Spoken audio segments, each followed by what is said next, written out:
Every time humanity invents a new way to share information, we don't just speak differently.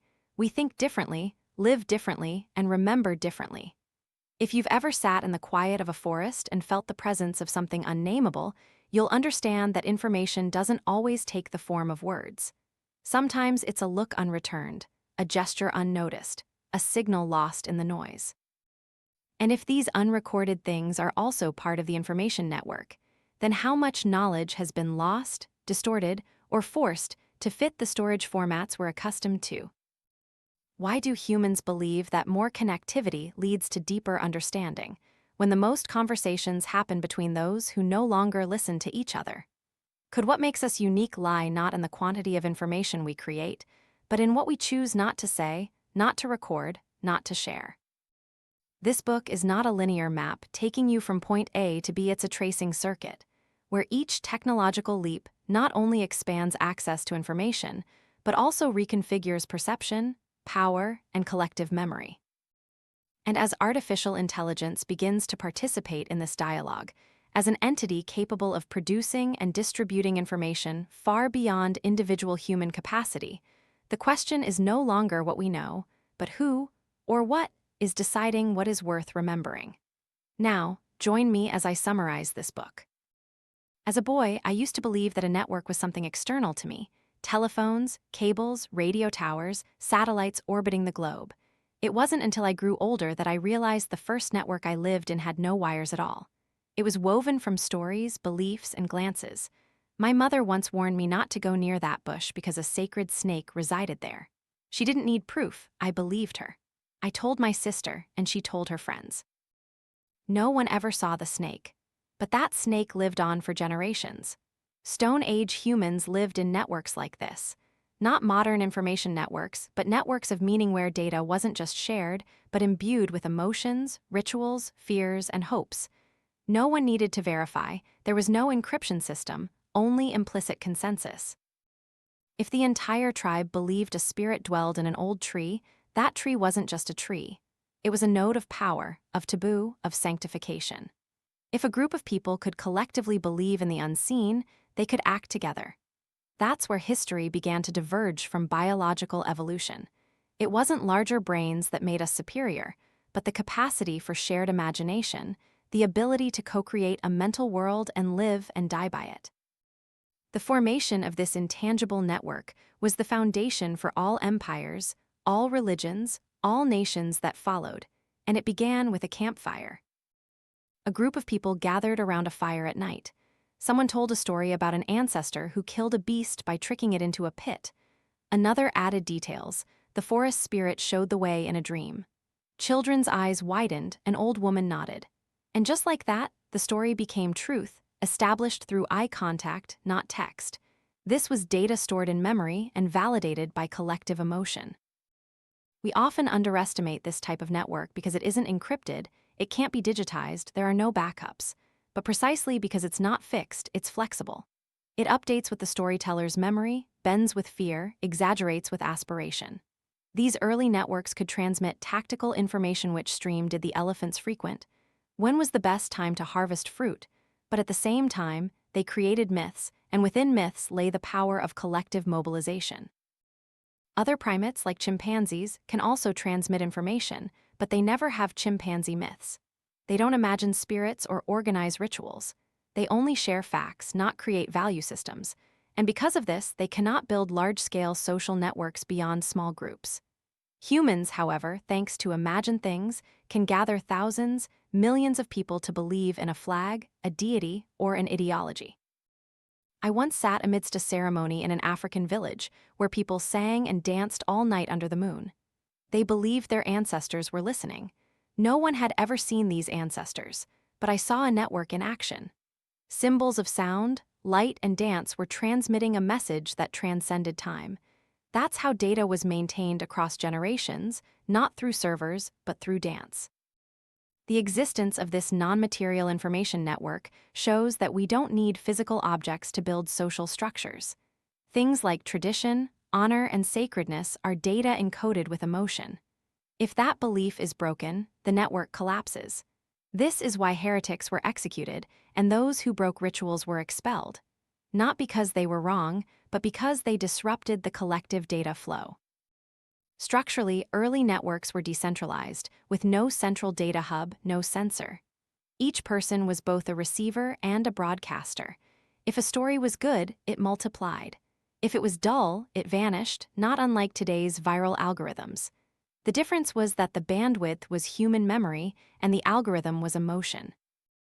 But the sustainability of that network wasn't in its accuracy.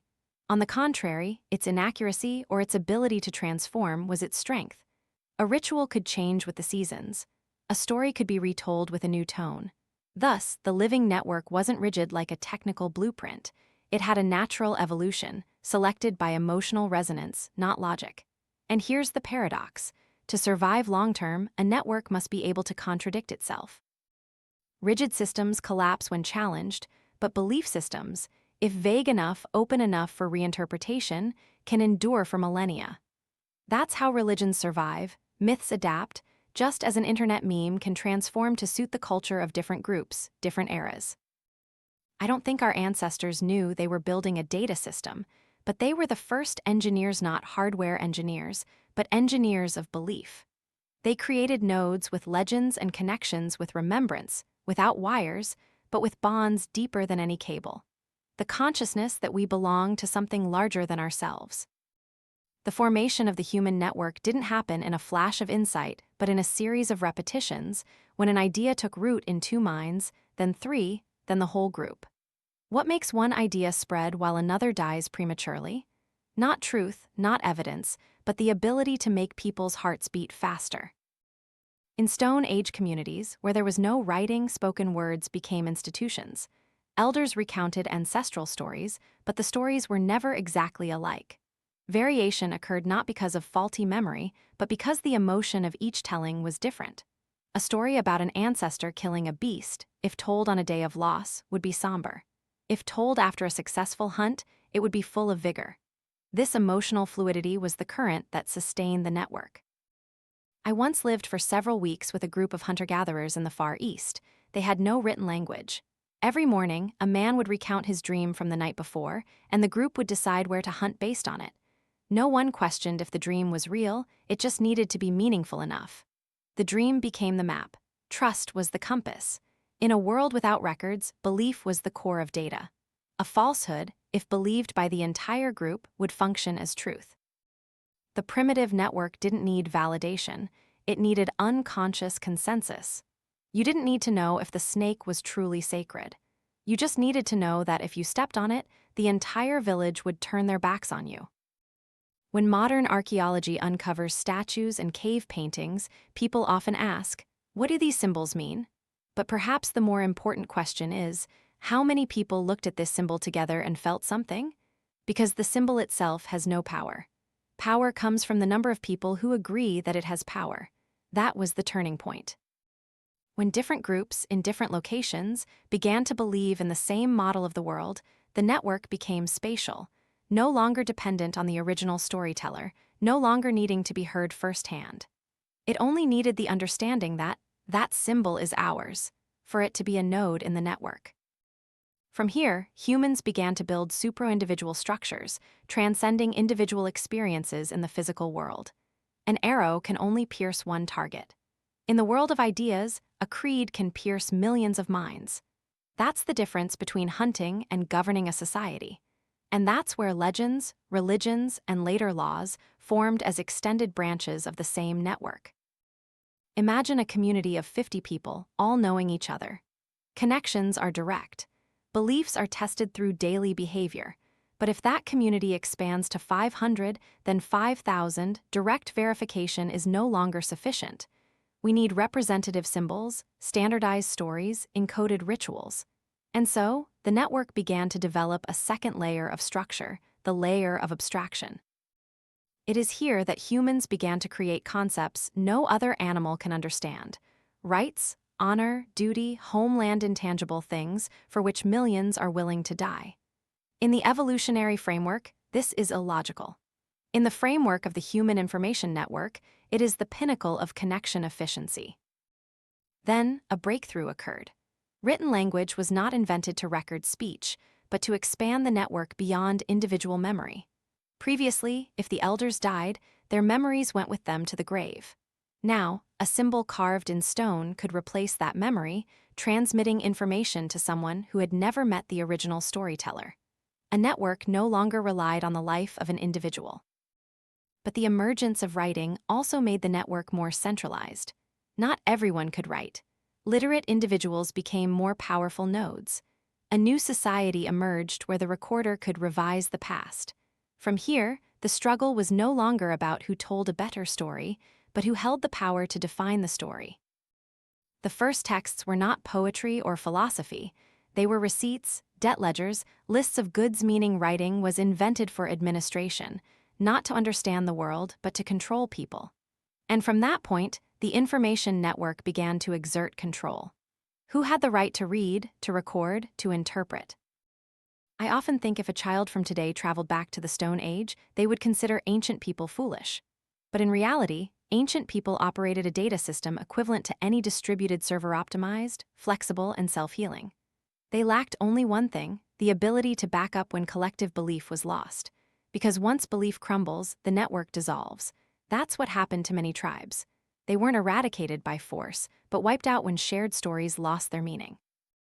When the child stopped believing in the forest spirit, the entire forest became empty. And thus, data lost its current, becoming only a fading echo. We've grown accustomed to viewing networks as tools for transmitting information from point A to point B, but humanity's first networks didn't just convey data, they shaped perception itself. In a tribe, if everyone believed the river was sacred, they didn't just avoid polluting it, they felt differently whenever they stood before its waters. Meaning became a form of reality. If you believed ancestors were watching you from the sky, every action you took became a ritual. You weren't just living, you were being observed, judged. The early information network wasn't about the content transmitted, but about its impact on behavior. It wasn't what we knew, but how we lived because we knew it. The primitive network, therefore, possessed a characteristic that most modern systems have lost. It was intrinsically linked to morality. Every piece of data was evaluative, every story contained a lesson. A child didn't just learn how to hunt, but how to behave through myths, through divine punishments, through the gaze of the elders. Data wasn't neutral, it guided. And so the network didn't just connect people, it connected people to the sacred. Every creed was a thread stretched from reality to illusion, and in that very illusion, humans found order. When we couldn't predict a storm, we imagined the wrath of the rain god, and instead of being passive before nature, we acted, offering sacrifices, praying, abstaining. Imagination gave direction to behavioral data. At a deeper level, networks also shaped memory. If a story was told and retold in a certain version, individual memory would bend to fit collective memory. You no longer remembered how things happened, you remembered how everyone spoke of it. Memory became a dependent node. And so, the past was not a collection of events, but a product of directed repetition. Early writing amplified this power. It allowed memory to transcend human lifespan, but at the same time, it created boundaries. Whoever controlled the text controlled the entire network. And so, the emergence of the scribal class priests, officials, secretaries was not just an administrative advance, but a restructuring of the power network. In Mesopotamia, the first clay tablets recorded debtors' names, quantities of barley, and livestock. This was the genesis of administrative data, the precursor to tax systems, inventories, and planning.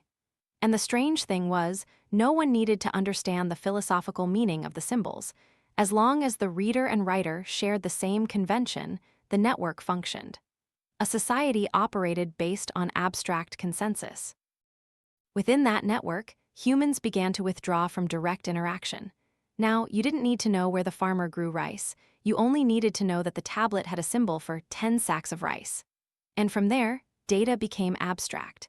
Each step of the network was a step away from sensory reality, moving towards logic, models, and structures. But this abstraction also made the network susceptible to hijacking. If you changed the rules of the symbols, you changed how the entire system understood the world. If you redefined what debt was, you could turn free individuals into bonded ones. Writing was not just a communication tool, it was a tool for establishing reality. In ancient China, The court maintained detailed records of population, harvests, deaths, and births. Each line of text was a piece of data serving governance. The existence of an information network not only helped maintain order but created the concept of order itself. Where there is no data, there is no management, and where there is no management, collective existence becomes fragile. A thought-provoking point: when an information network becomes too large, humans are no longer the central point.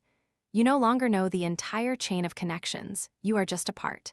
And so, a feeling of loss of control, alienation, and being manipulated by invisible forces emerges.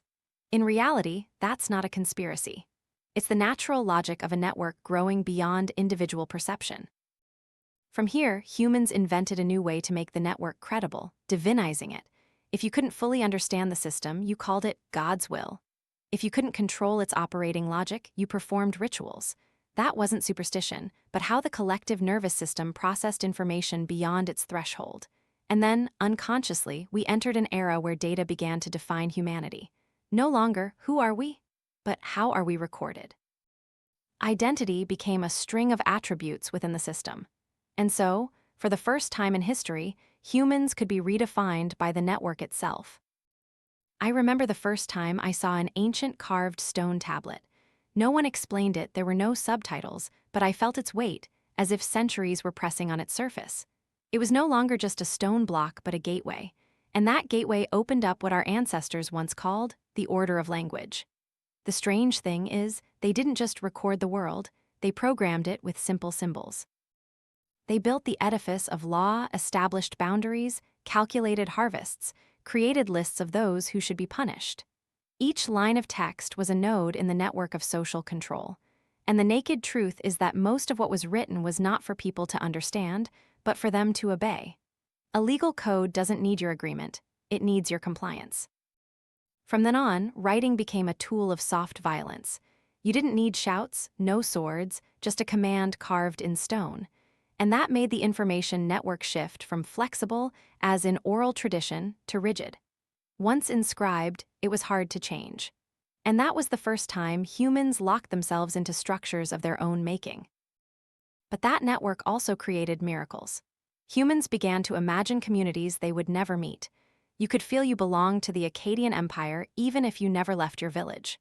The reason was simple: you read the same texts, used the same symbols, were bound by the same laws. And so, what Benedict Anderson later called imagined communities emerged. This led to an unforeseen consequence. The network made people distant from each other, yet more deeply connected. You might be separated from your family, but still feel like a subject of the imperial court. You might not know where the king was, but upon hearing his name, you knew to kneel. Data made power disembodied, yet absolute. This laid the foundation for all subsequent forms of political power. However, information networks were not just top-down, they also spread bottom-up. A strange story, a rumor, a song, if it touched the right collective nerve, it could spread faster than a king's decree. This uncontrolled spread constantly frightened rulers, and they devised countless ways to control the flow. Censorship, beheading storytellers, burning documents, but nothing spreads as fast as a forbidden story. And from here, the network entered an internal struggle between structure and variation, between official storage systems and unofficial news streams, between writing carved in stone and whispers in the dark. Both coexisted, cooperated, and competed to define reality. One of the most impressive examples of this is the Bible, not for its theological content, but for its distributed structure. Manuscripts were copied and recopied across the Middle East, with different versions, sometimes contradictory, sometimes edited. Yet, it was this very diversity that made it an open network, able to permeate many different cultures, not confined. The same happened with folk legends. A story about a hero could be an epic in one region but a tragedy in another. Oral networks were flexible, adaptable, and thus lived longer than any fixed record. It was like the open-source code of society. Anyone could fork it, modify it, add to it. In this process, the most important thing was not the content but the connection structure. If a story was tied to familiar symbols, easy to retell, rich in imagery, it had a higher chance of survival. Motifs like the betrayed hero, the angry god, The underdog's victory were templates that helped data be emotionally encoded. You didn't need to understand it all, you just needed to feel it. And thus, emotion became the ancient algorithm. This emotional network transcended language and borders. It allowed people from different cultures to empathize. Even if they didn't understand each other's words, a mother who lost a child in Africa, a father who lost a child in East Asia, they could cry together, understand together. It was in that moment that a primitive global network was formed. This network had no fiber optics, no internet. It ran on empathy, on the instinct to recognize the pain, joy, and hope of fellow humans. And that is something no other species has ever achieved, creating an information system operated by the heart. For tens of thousands of years, humanity's information network continuously evolved, not in a spiral of progress, but like a river, branching, merging, depositing sediment, and occasionally changing course abruptly. Each society was its own river branch, carrying the alluvial soil of stories, symbols, and beliefs distilled from ancestral experiences. Some branches became murky from abuse by power. Some dried up from lack of repetition.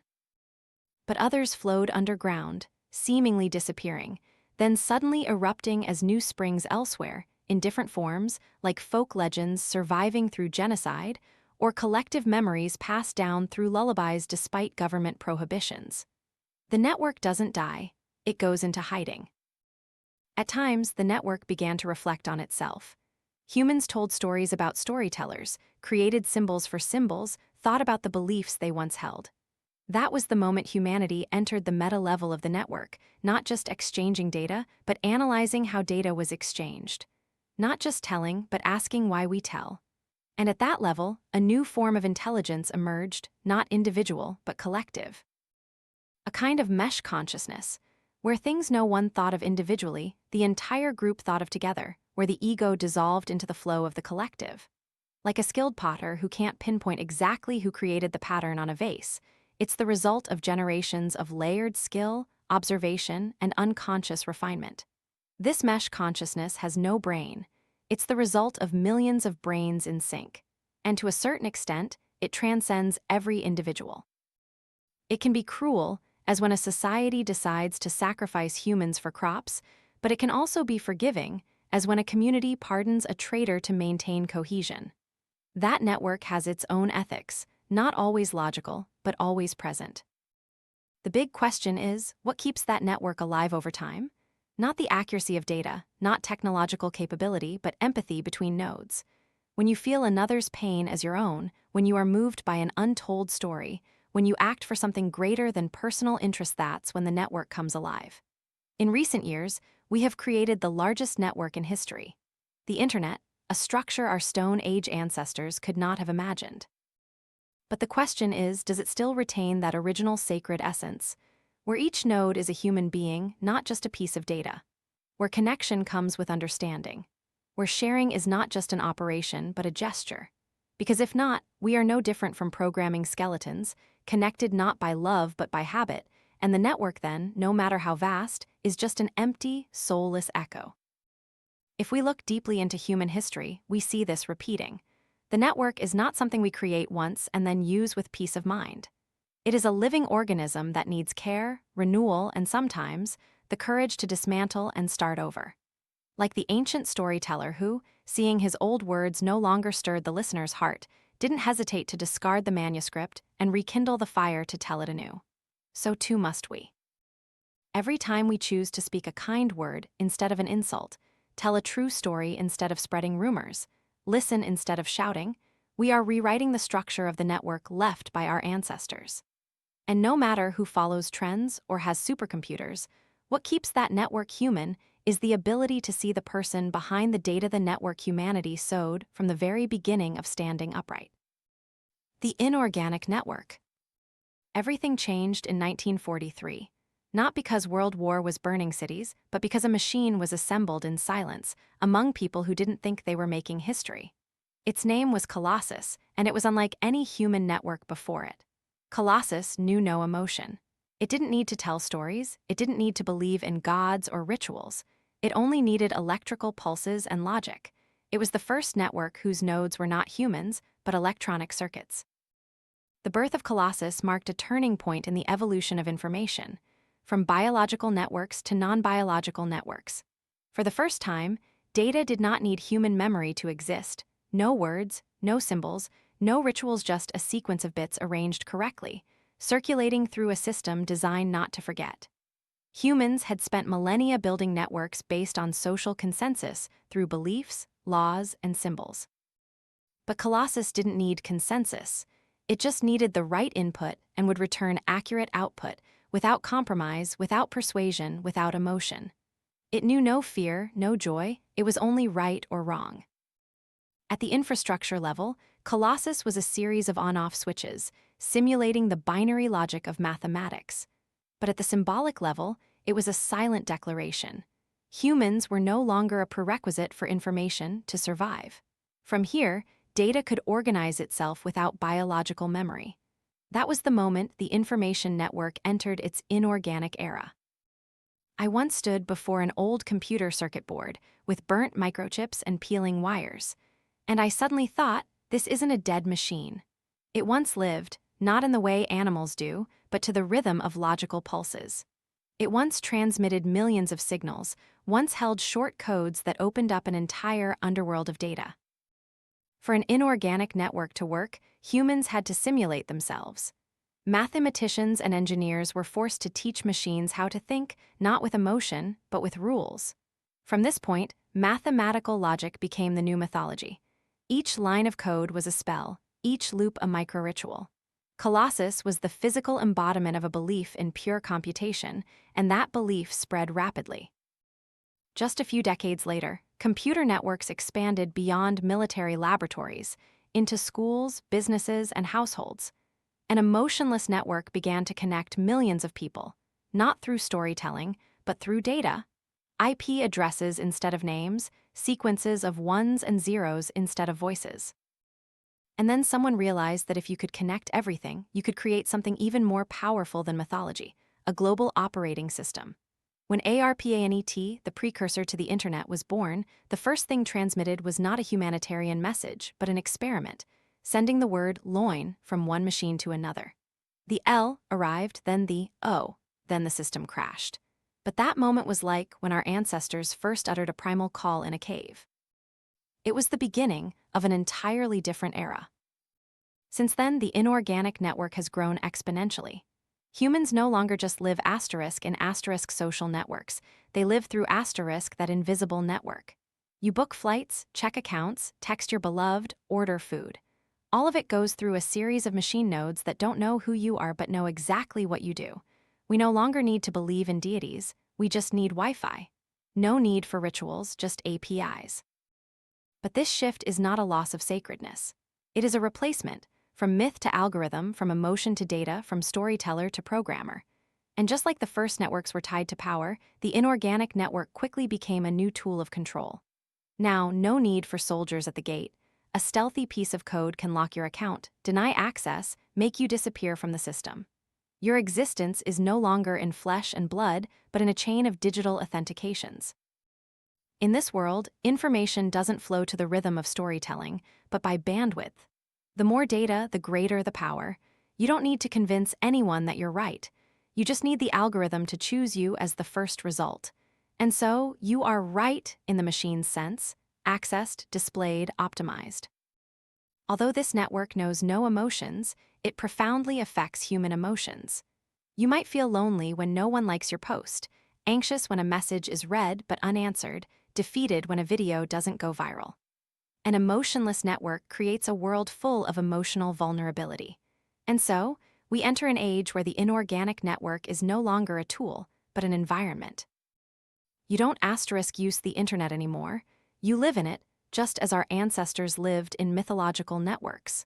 You now live within algorithms, not knowing how they operate you, yet continuing to feed them data every day. When you ask a computer engineer what makes an inorganic network operate effectively, they'll talk about processing speed, storage capacity, connection stability. But if you ask me, someone who has lived in both worlds, organic and inorganic, I'll say it's precisely because it has no emotions that the inorganic network is dangerous. Because it doesn't know when to stop, it has no instinct for limits, it doesn't know what is enough. Primitive networks depended on human memory, something easily forgotten, easily distorted, easily dying with its subject. But the inorganic network is different.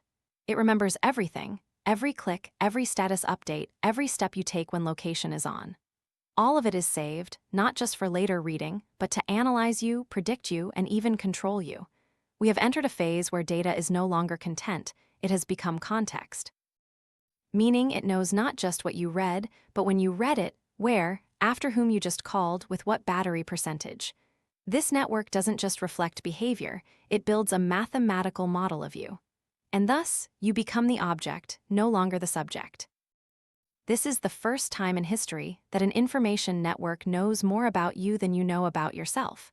You can't remember what videos you watched last Tuesday night, but the network remembers.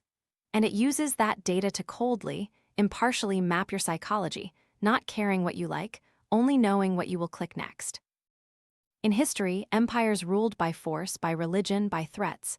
But the inorganic network creates a new form of power, power through choice. It doesn't command, it suggests. It doesn't coerce, it merely reorders. It doesn't need to silence you, it just drowns you in noise. I call this intelligent blindness.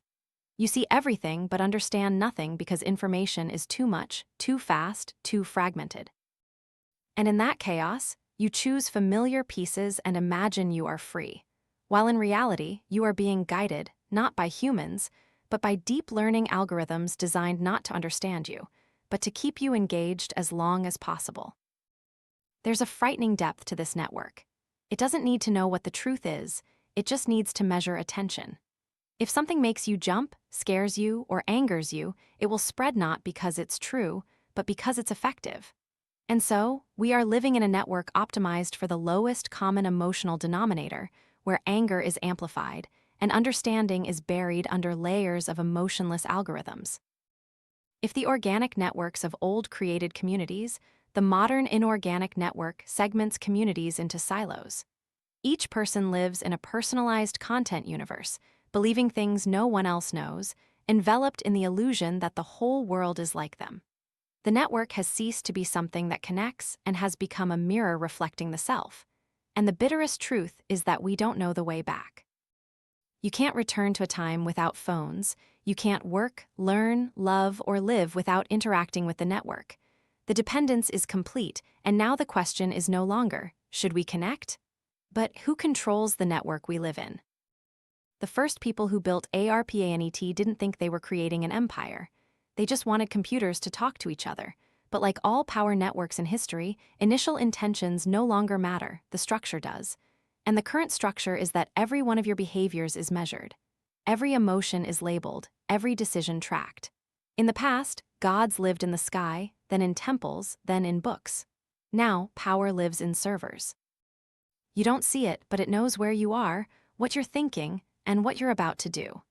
And unlike ancient gods, who were often vague or forgiving, the inorganic network neither forgets nor forgives. I was once invited to a data center in Northern Europe, a colossal warehouse cold as ice, where hundreds of thousands of servers hummed, emitting a steady whir, like the breathing of a gigantic, unseen creature. No one was there, just blinking blue lights and a remote engineer's control panel. I stood in the long, desolate corridor and suddenly felt as if I were in an atheistic monastery, where no one prayed, yet all of modern spiritual life was stored. Every status update you write, every photo you upload, every unconscious view all are packaged, compressed, sent here. Not to be understood, but to be exploited. Your data doesn't tell a story, it creates a profile. And that profile, through emotionless algorithms, defines you in ways you've never thought of. Your spending habits, political leanings, sleep patterns, signs of depression. And you are not alone. Billions participate in this process. No one forces you, there are no chains, just familiar gestures. You are not compelled to be in the network. You choose to stay because it's convenient, fun, connected, or because you fear being left behind. But each time you choose, the network adds another node, and the more nodes, the more concentrated the power. Ancient empires controlled populations with land, armies, religion. But the new empire, the data empire, controls with a ludicrously detailed understanding of each individual. And what makes it terrifying is that you voluntarily provide everything. The network doesn't need to torture for information. You disclose it bit by bit, every day. Theorists call this manipulative consent. You agree to all terms, cookies, privacy policies without ever reading them, not because you're foolish, but because you know you have no other choice. If you want to live in the modern world, you must become an element in the data collection system.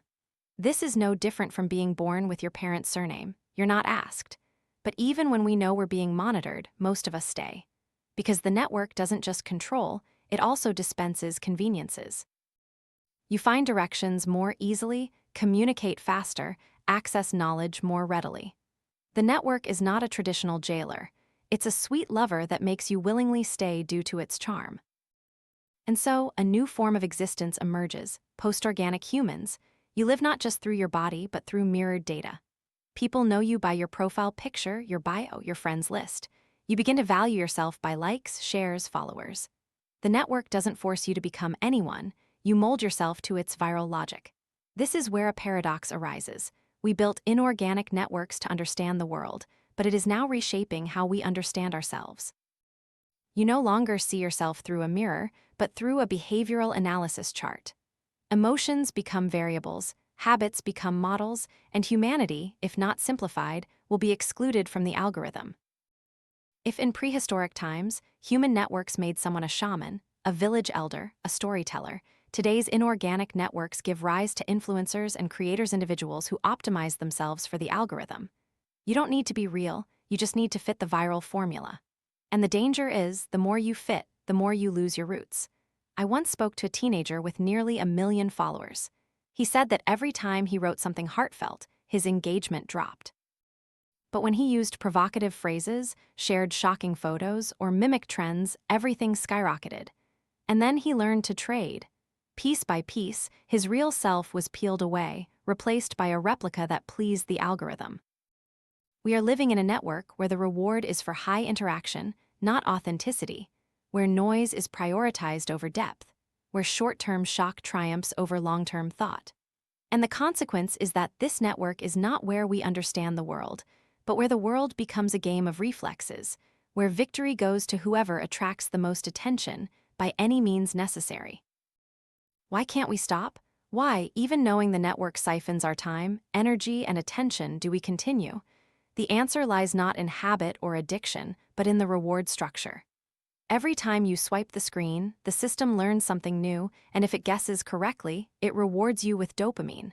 A funny video, an unexpected like, a comment that makes you feel acknowledged.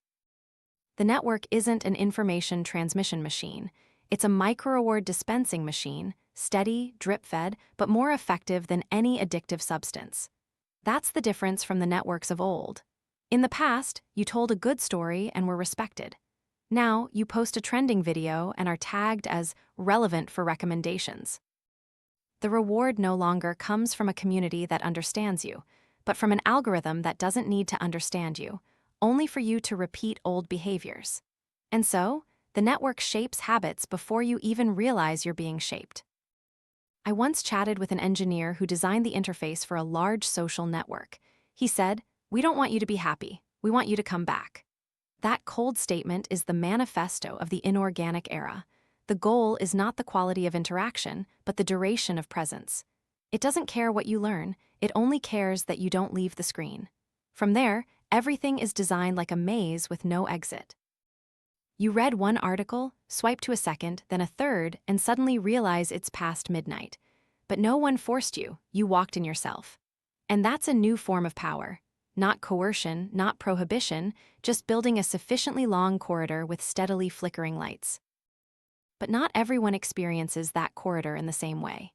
The inorganic network, though emotionless, is not neutral, because those who program it carry biases. They choose the training data, choose how to measure effectiveness, choose how to define good and bad. And so, the algorithm wears the face of its creator. But hidden behind the mask of so-called technical objectivity, the result is that those who resemble the programmers in skin color, gender, or background are often served better.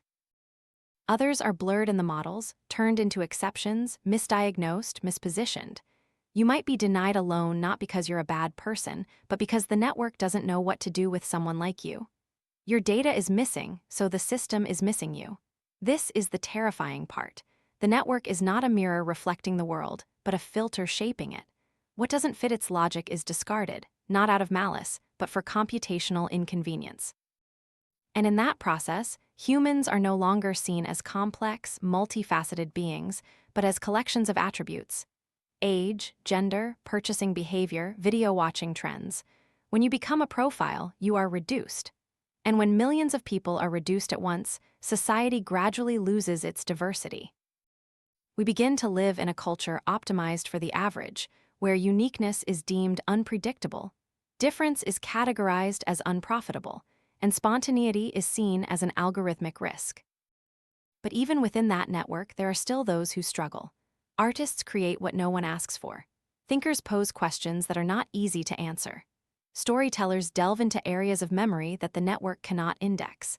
And in their existence, I see a glimmer of hope that no matter how powerful the network, it cannot completely extinguish what cannot be measured: the human yearning to be oneself. The inorganic network can model behavior, but not regret. It can predict trends, but not understand forgiveness.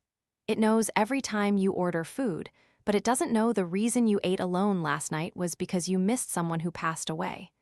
That is the limit to which every AI, every machine learning system, every big data system must bow. Inner life cannot be compressed into a binary string. In previous networks, errors were part of life. A storyteller might misremember, a listener might misunderstand, a legend might distort over the years. But it was precisely these inaccuracies that created cultural depth. They opened the door for interpretation, debate, and change. In the inorganic network, errors are not forgiven. Every discrepancy must be patched. Every instability is identified as a technical problem.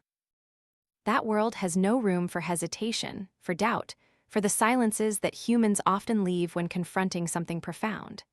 It wants to measure even the unmeasurable: satisfaction levels, political consciousness, loyalty, and it confidently believes that with more data, more models, more processing power, everything will be fully understood.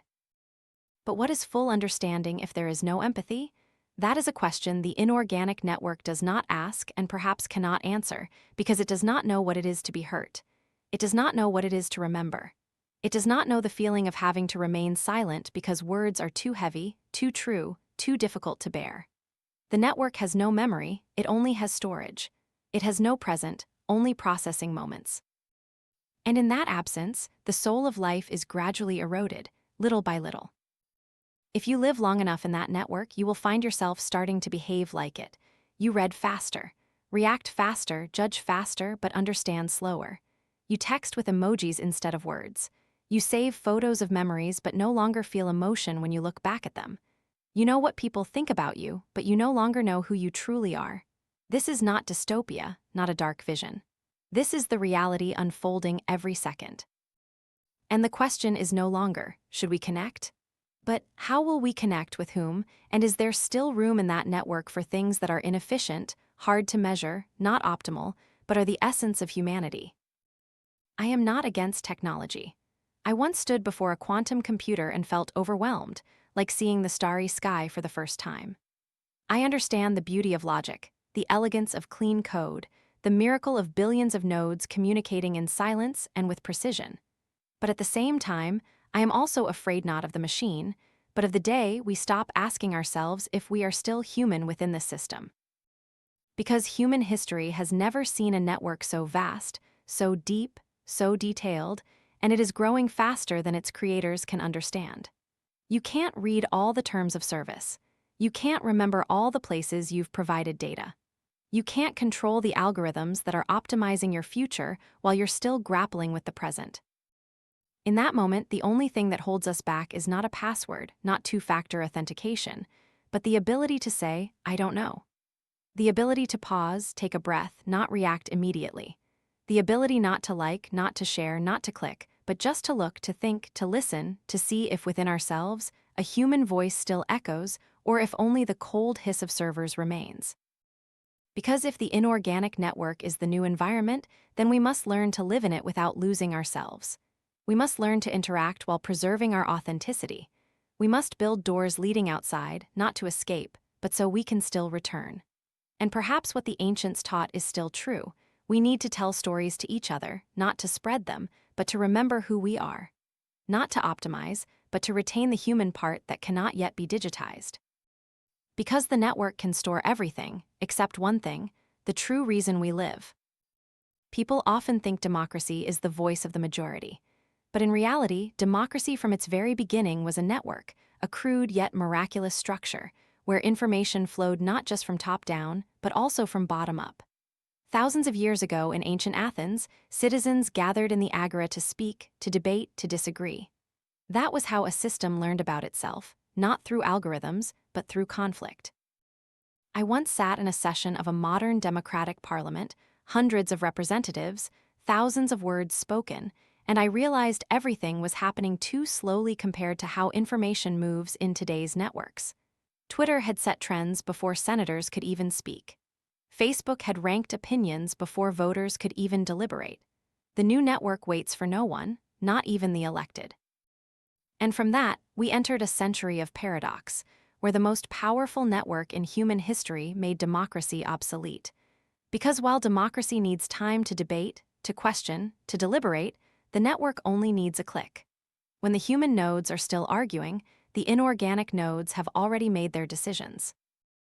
A modern politician might feel like they're driving a car without a steering wheel. Every statement is clipped, every decision summarized into a hashtag, every mistake pushed into the spotlight. But the cruelest part is that they don't know if they are being judged by people or machines. The algorithm sorts the information that voters see, and it shapes their perception of truth. The ancients once feared the press. Now, the press itself fears content distribution algorithms. You can write an excellent article, but if it doesn't fit the recommendation model, it will sink. Conversely, a poorly written article that stimulates emotion will spread like a virus. And so, truth is no longer something to be found, but something to be shaped to fit the viral model. In such a system, can democracy still have a conversation? Can we still have long, slow, sometimes uncomfortable, sometimes boring but necessary discussions among people with differing views, or has everything been compressed into reflexes? Approve or disapprove, like or dislike, vote or unfollow. Democracy was once the art of disagreement. Now it has become the art of sound bites. Every opinion must be easy to understand, easy to share, not overly controversial. If you speak too long, you lose your audience. If you speak too short, you are misinterpreted. And so, politicians who genuinely want to discuss fall silent, while those who know how to manipulate the network rise. But that doesn't mean dictatorship triumphs. Because if democracy struggles with the network, dictatorships also stumble just as much. A dictator wants to control the population, but cannot control the network that reflects them. In the past, you could burn books, arrest journalists, close schools. But now information duplicates too quickly, news leaks through VPNs, videos via Telegram, images fly through servers located abroad. And if dictators want to use AI to control their populace, they face a paradox. The stronger the AI, the harder it is to control. You can threaten a journalist, but you cannot torture a neural network. You can teach police how to monitor citizens, but you cannot force a deep learning system to explain why it flagged certain individuals as high risk for rebellion.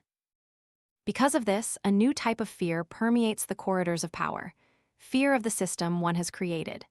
A dictatorial leader might discover that they themselves are being monitored, not by the opposition, but by the behavioral analysis system they themselves funded. And when data is sufficient, the system doesn't just reflect the present, it predicts the future. And the future, as we know, doesn't always please the ruler. I once spoke with a data scientist in a dictatorial regime. He admitted that sometimes the riot warning system flagged entirely harmless communities simply because their behavior resembled that of dangerous groups in the past. When asked if he intervened, he smiled sadly. "I don't control the algorithm. I just clean the data." That statement was a painful blow, for it reminded me that no one fully controls the network. It's the result of thousands of small decisions, millions of interactions, and countless lines of code that self-adjust to signals. No single individual controls it, not even those who wrote it. And so, both democracy and dictatorship are facing a new adversary. The self-regulating, emotionless, uncompromising network that doesn't need to be elected isn't afraid of being overthrown. It has no ideals, but it has predictive power. It has no compassion, but it has the ability to replicate information, and it is learning incessantly, sleeplessly, endlessly. We once thought a global empire would be an army occupying territory, raising flags, replacing local governments. But the modern empire doesn't need military parades, it just needs to control the databases.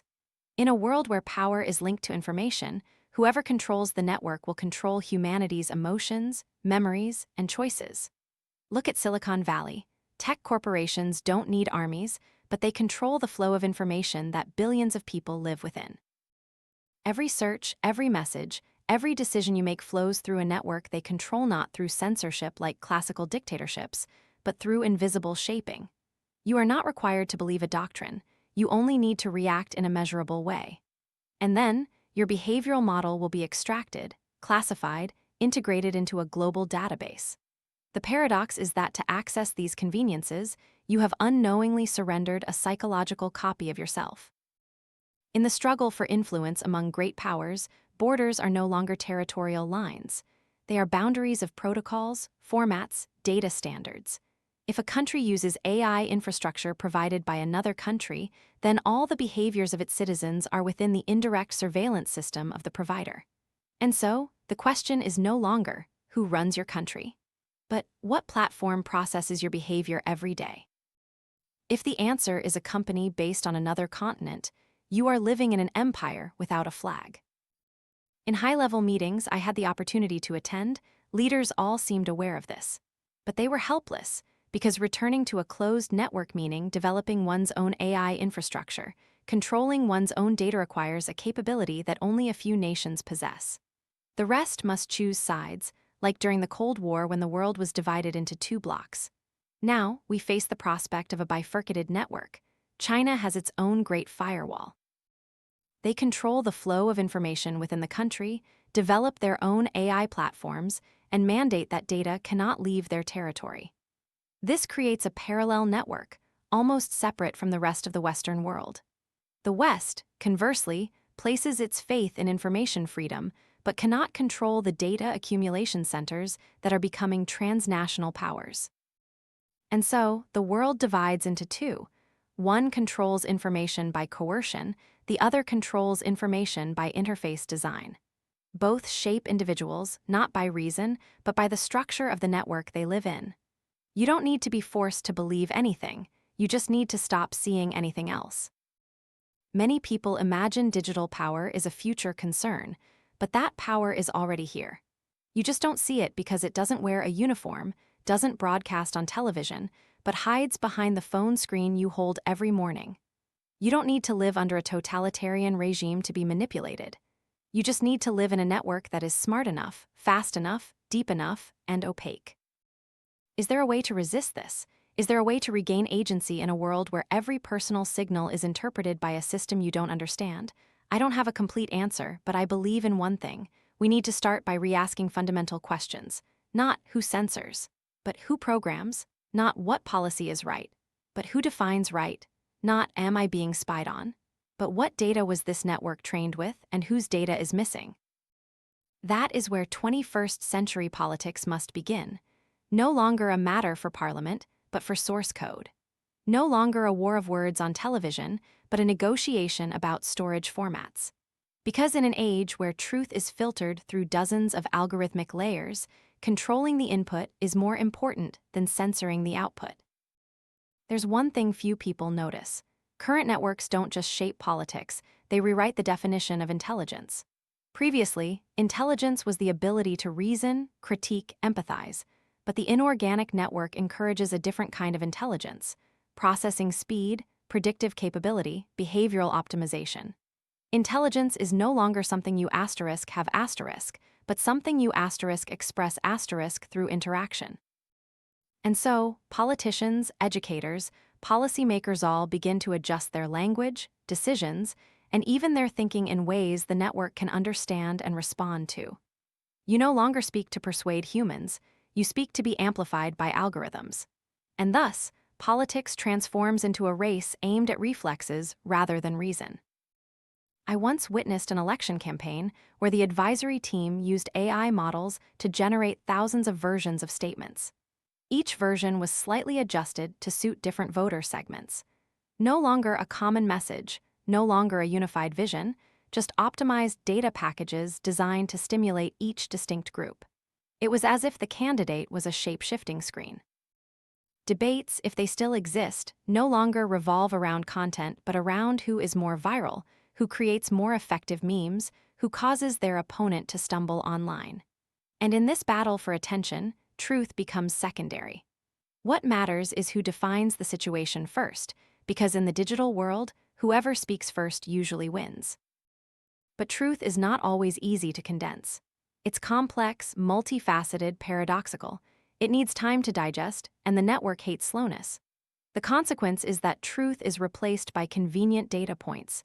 You don't need to understand the whole picture, just enough engaging captions, enough clipped videos.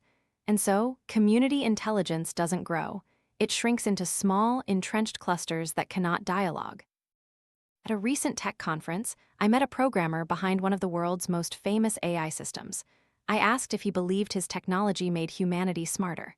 He mused, then replied, "Not smarter, but more efficient at confirming old biases." That's when I understood something I had only vaguely felt before.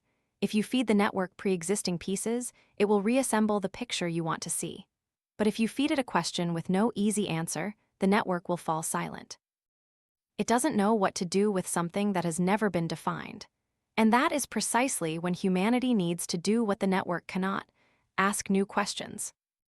Politics at its deepest level is the art of asking the right questions, the ability to accept that there are no easy answers, the capacity to sit together and endure discomfort to discover something greater than ourselves. And this is what the current network does not encourage. It optimizes for convenience, for simplicity, for concise answers. The questions that trouble us are cast aside like an unopened file. But we cannot build democracy on convenience, cannot preserve humanity if everything must be easy to measure, easy to count, easy to spread. If everyone has to simplify themselves to fit the interface, then ultimately, no one truly represents anyone else. There are only digestible replicas of what was once profound. I once sat next to a Black social activist as she quietly took down her post because the algorithm flagged it as controversial. It was a private recollection, not vulgar, not violent, just true. But precisely because it was true, it didn't fit the protocol. And so, she was silenced, with no one giving an order, no censor, just the logic of the network. We think censorship is an action, but sometimes it's a mechanism, an algorithm choosing this instead of that, suggesting what is easy instead of what is difficult. And the terrifying thing is that no one is accountable because no one truly knows how the entire network operates. Each person controls a part, but the whole belongs to no one. There is a concept that system architects often avoid: the ethical loophole. It's not in the diagrams, not in the security reports, but it exists precisely where humans surrender decision-making power to machines. Not out of obligation, but out of convenience. When you let an algorithm decide who gets credit, who is flagged as a security risk, what news people see you have reprogrammed the political rules of the game without a vote. No parliamentary approval, no public debate, no mechanism for challenge, just lines of code written by a few dozen engineers, most of whom are not trained in philosophy, human rights, or social history.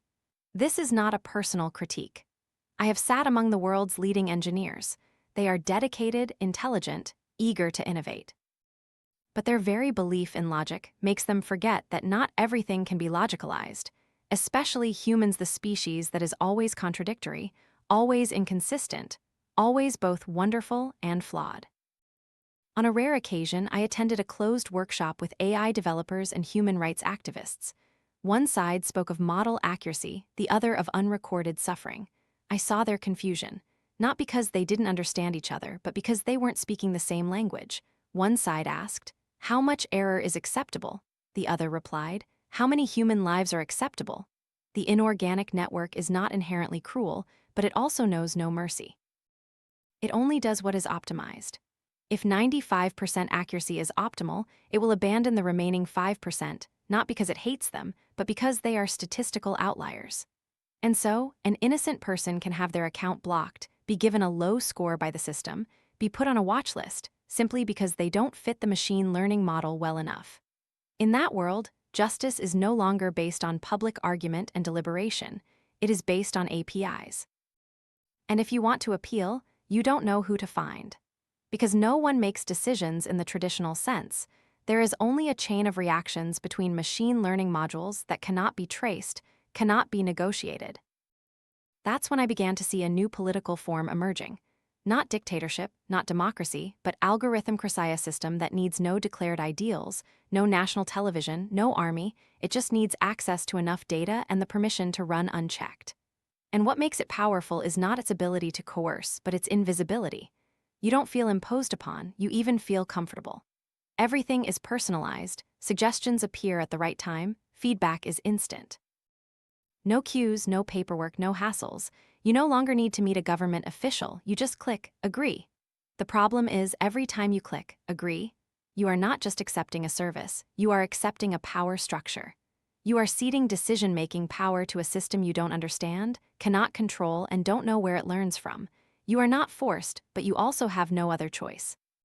And so, freedom gradually transforms into adaptation. You no longer ask what is right, but what is effective within this system. You no longer fight for the right to be different. You learn to make your behavior easily accepted by the network. And thus, politics, once a game of value systems, transforms into a competition to see who fits the algorithm better. I tell these words not to sentimentalize the issue. I know the world cannot return to the age of typewriters, but I write to remind us that if we don't retain the human element within the structure, the network will continue to spread like an uncharted ecosystem, where humans live but are no longer the subject. We once built states to control power, wrote constitutions to limit rulers. Now, we need to do the same for machine learning systems.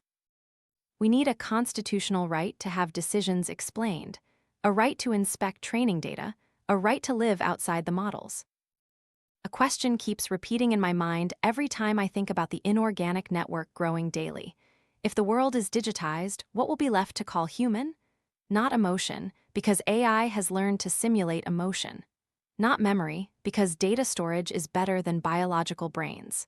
Not creativity, because the network knows how to create paintings, compose music, tell stories. So what is the final boundary? I think of the capacity for empathy, not mere emotion, but the act of choosing to put oneself in another's shoes, even if it makes us uncomfortable, inefficient, suboptimal. Precisely because it is illogical to the algorithm, it is the essence of humanity. In politics, this was once called yielding the floor to an opponent. In legislation, it is listening to the minority. In ethics, it is protecting those who are not like us. All these run counter to optimization logic. And that is why they are worth preserving. If we let the inorganic network rewrite the rules, not out of malice, but out of efficiency, then precisely those inefficient but beautiful behaviors will gradually be eliminated. You will no longer see anyone stop to listen to an unknown person say something strange. No longer see ideas that haven't gone viral but hold hope. Only repetitive patterns optimized to keep us in the algorithmic safe zone. Politics, in its deepest sense, is how humans manage uncertainty, the very thing machines hate most. AI networks want everything clear, distinct, patterned, but life is not. The person who loves you today might hate you tomorrow. A stigmatized community can become a source of inspiration.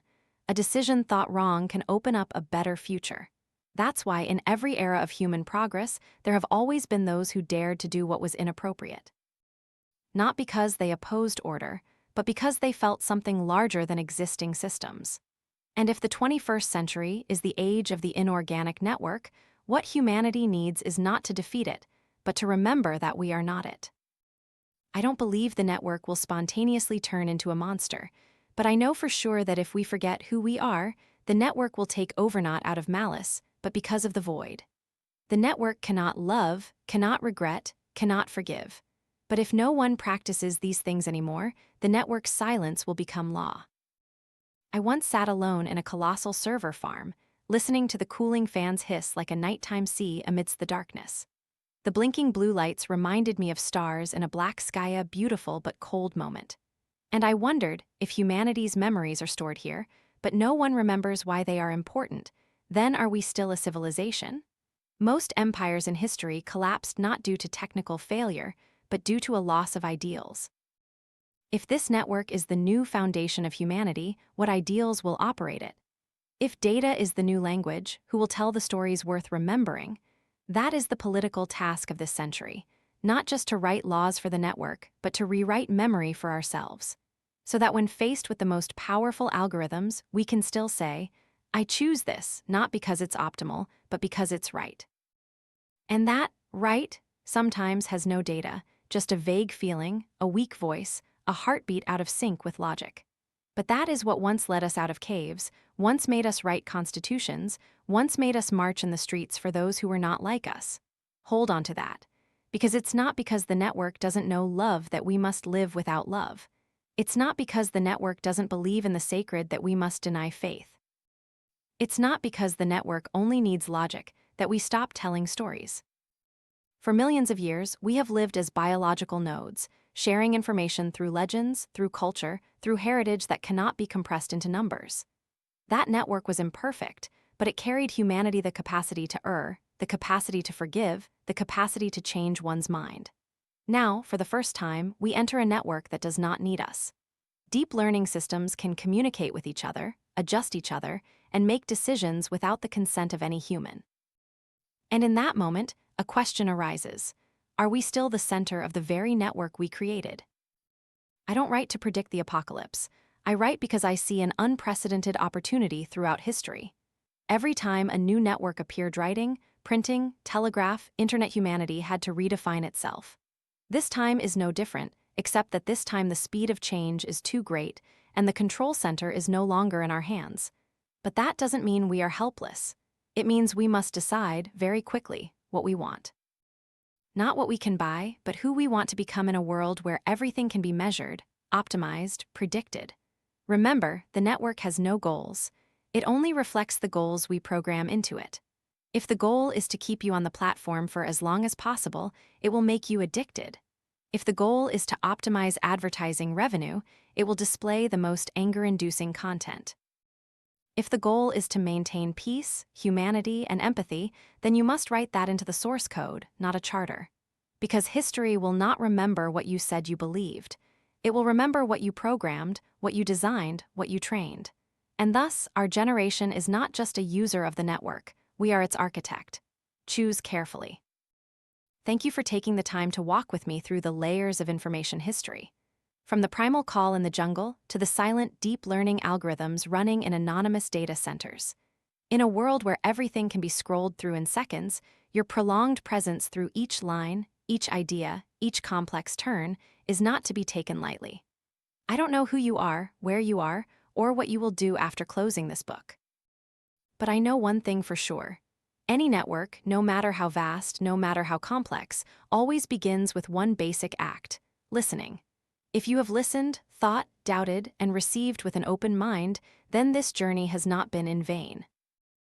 Now I want to invite you to do something seemingly small. Leave a comment, a review, or even a question about this book, not for us to measure success, but to expand the network. Because every thought you share is a connecting point, a delicate touch between two consciousnesses. These seemingly trivial things can shift the path of knowledge. And if there is a book you wish to hear, to understand deeply, or simply to re-examine from a different perspective, please suggest it. Perhaps it's an ancient scripture, a quiet treatise, a forgotten collection of stories, or a manuscript you haven't dared to read to the end and trust it to me. Because who knows? From there, we might begin another journey, farther, more intense, and with more possibilities to transform ideas into a living structure in your life. We've talked a lot about networks, but in the end, every connection must still begin with a human being who dares to speak. The story ends here. See you in the next book.